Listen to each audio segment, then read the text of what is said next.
Sir, Bihar में जिस प्रकार से एनडीए महागठबंधन के विरोध में प्रदर्शन रहा, और क्या कुछ कहना चाहेंगे सर इस पर? सबसे पहले तो यही बात कहेंगे कि बिहार में लोकसभा का चुनाव हुआ तो बिहार में लोकसभा का जो सीट है वो 40 है, उसमें एनडीए को 30 सीट मिला। 30 सीट का मतलब है कि लगभग बिहार में 177 विधानसभा पर हम लोगों को जीत मिली। इससे साफ जाहिर होता है कि आने वाला विधानसभा चुनाव में हम लोग 2010 में जो आया था 2006 सीट विधानसभा में, अब उससे भी हम लोग आगे बढ़ जाएंगे, ऐसा हमको उम्मीद है। और उसके बाद जो परिस्थिति बना हुआ है बिहार में, जिस समाज से हम लोग बिलोंग करते हैं, यानी जो अति पिछड़ा से आते हैं, अति पिछड़ा में मगध में जो बहुमूल्य है या बहुल क्षेत्र है वो दांगी का क्षेत्र है। औरंगाबाद लोकसभा, गया लोकसभा और जहानाबाद, ये मगध का क्षेत्र है। इसमें जो है इस जाति को कोई भी दल राजनीतिक भागीदारी नहीं दे करके सिर्फ जो है एक होड़ मची हुई है किसी खास जाति के लिए बिहार में सभी दलों में, कि सिर्फ उसी जाति को टिकट दें। पूरे बिहार में लगभग 7 से 8 टिकट दी गई, जिस जाति के नेता बनने के लिए होड़ लगी हुई सभी पार्टी में। लेकिन औरंगाबाद को कम से कम अति पिछड़ा दांगी का होना चाहिए था, लेकिन नहीं हो पाया। खैर, चुनाव हो गया। मैं मांग करता हूं कि बिहार में जिस तरह से दांगी को अति पिछड़ा में बिहार सरकार लाई थी 2015 जुलाई में, उसी के आधार पर भारत सरकार द्वारा जो आयोग का गठन किया गया है वर्गीकरण के लिए,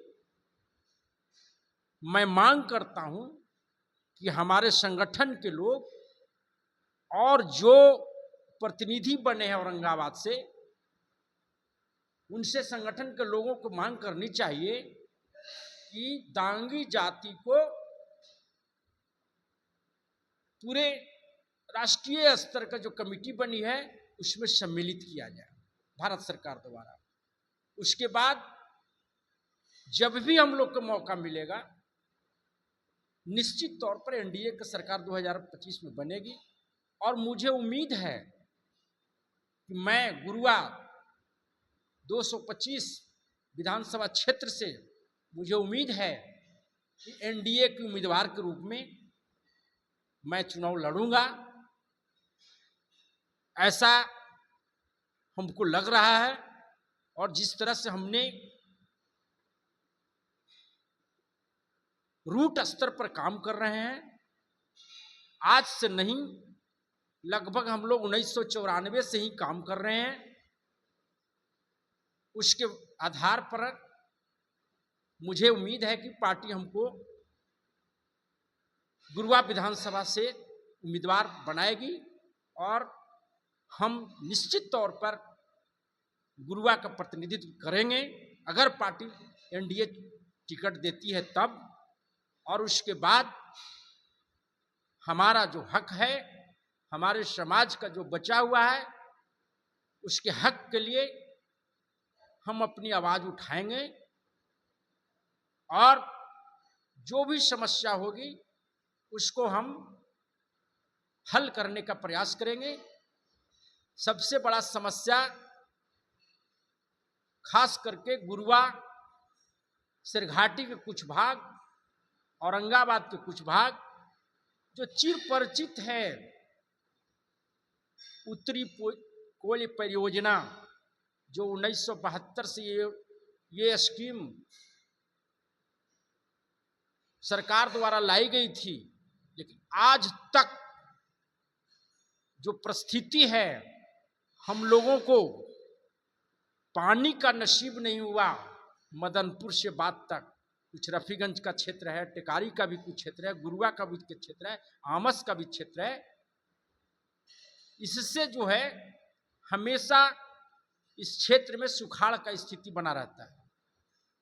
और मुझे उम्मीद है कि जो वर्तमान में जो प्रतिनिधि बने हैं गया और औरंगाबाद के, उनसे उम्मीद है कि कम से कम हर खेत में पानी लाने का जो सरकार का योजना है, आप इसको मुद्दे को उठाएं और पानी मिले, यही हम लोगों का आप लोगों से विनती है। सर, आप गुरुआ से चुनाव लड़ने की बात कर रहे हैं, गुरुआ एनडीए अलायंस में है। गुरुआ हमें लगता है कि 2010 से लगातार और उसके पहले भी भाजपा चुनाव गुरुआ से लड़ी है, और उसके बाद ऐसा लगता है कि गुरुआ जो है बीजेपी के उम्मीदवार के रूप में 2010 से चुनाव लोग जीतते आ रहे हैं, और बीजेपी का सीट होना चाहिए, ऐसा मुझे लगता है। बाकी तो केंद्रीय नेतृत्व में जो चाहेंगे वही होगा, ऐसा मेरा, लेकिन मुझे उम्मीद है कि ये सीट भाजपा का होगा, मुझे उम्मीद है। सर, जिस तरह से इस बार चुनाव हुआ, खासकर एनडीए गठबंधन के द्वारा जिसके परिणाम नहीं, कमी नहीं रहा। हम लोग का वोट जो है लगभग 3,65,000 आया। कमी वहां पर हुआ कि विपक्षी दल द्वारा संविधान के नाम पर, आरक्षण के नाम पर लोगों को दिग्भ्रमित कर दिया, और उसके चलते भी हम लोग को लोकसभा चुनाव में हार का कारण बना। और दूसरे रूप में हम लोग जो बिहार का वर्तमान परिवेश में लोकसभा चुनाव में जो घटना काराकाट में घटा, जो घटना और जहानाबाद में घटा,